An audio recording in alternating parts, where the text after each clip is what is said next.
The New York Times. It has been called the greatest news organization in the history of the world. It has won no less than 73 Pulitzer Prizes, and for more than a century, all the news that's fit to print has appeared each day in its pages. The task is enormous, for not only must stories be gathered, refined, and shaped into newsworthy copy, but every day of every week of every year, those words, ideas, photos, ads, and information must be transformed into a newspaper.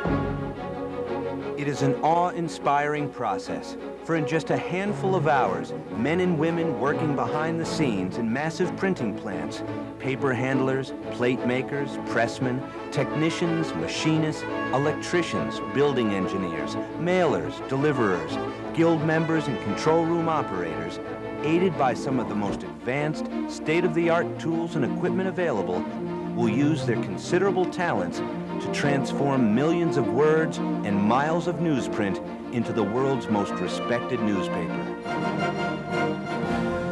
Before sunup, the finished sections will be loaded on delivery trucks. By dawn, they will be at the newsstands, and by morning, they will be shaping the opinion of the nation. In 1987, the New York Times began construction on a state-of-the-art printing facility in Edison, New Jersey, the first step of a $750 million investment to upgrade facilities and equipment.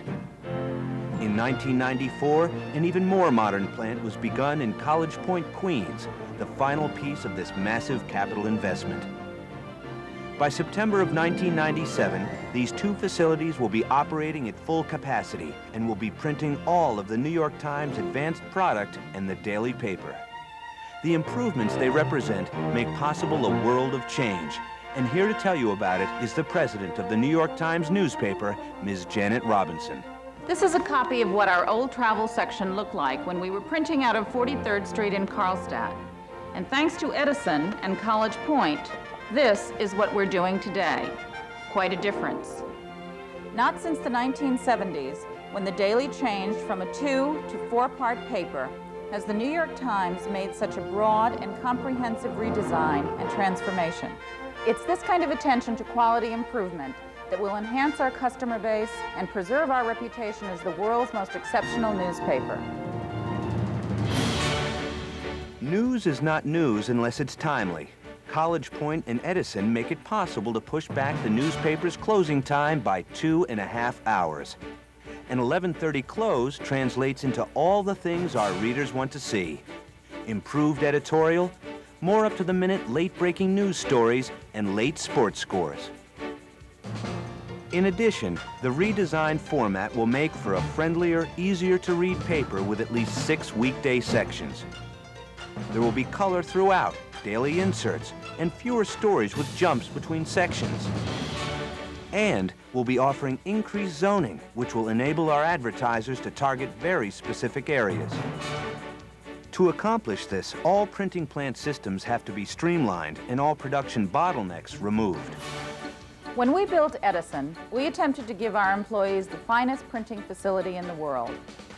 In the design of College Point, we have gone even farther, expanding upon what we learned, drawing input from hundreds of employees.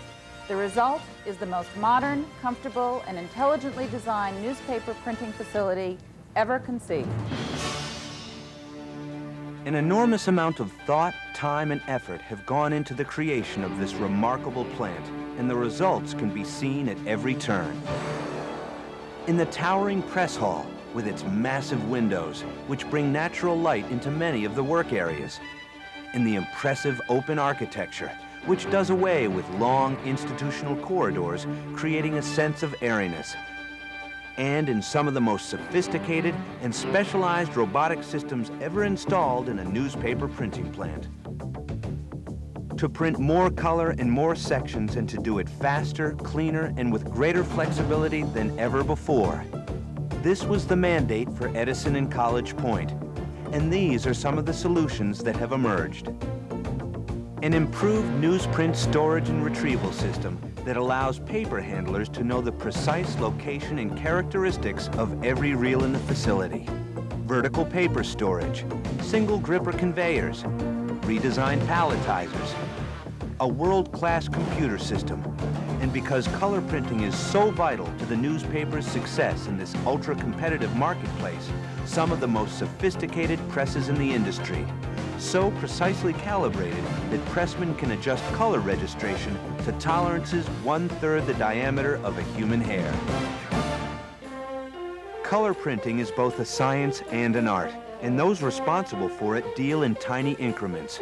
Their skills are critical because the slightest deviation can mean a reduction in quality. In the plate making area, where negatives are first created, plate makers pin register color separations to an accuracy of 1/4000th of an inch. And negatives are scanned by page area reading machines, which then preset ink densities on the waiting presses. In the press room, massive color towers are controlled from centrally located consoles, where pressmen attend to the painstaking adjustments that will combine blank newsprint, inks, and tomorrow's news into a finished 4-color newspaper. Success at College Point requires skill, experience, and the continuous interaction of people, systems, and machines. Sophisticated computer systems facilitate this interaction, enabling workers to monitor and control the automated functions in the plant. They tell the employee on the floor the position and status of every robot, when a new roll of paper is loaded, if an insert has failed to drop, or how many copies are passing through the folder. College Point has provided its employees with the finest tools and equipment in the newspaper printing industry, and with one of the safest facilities ever designed. They in turn provide College Point with the talent, drive, and experience that makes the difference between a good newspaper and a great one.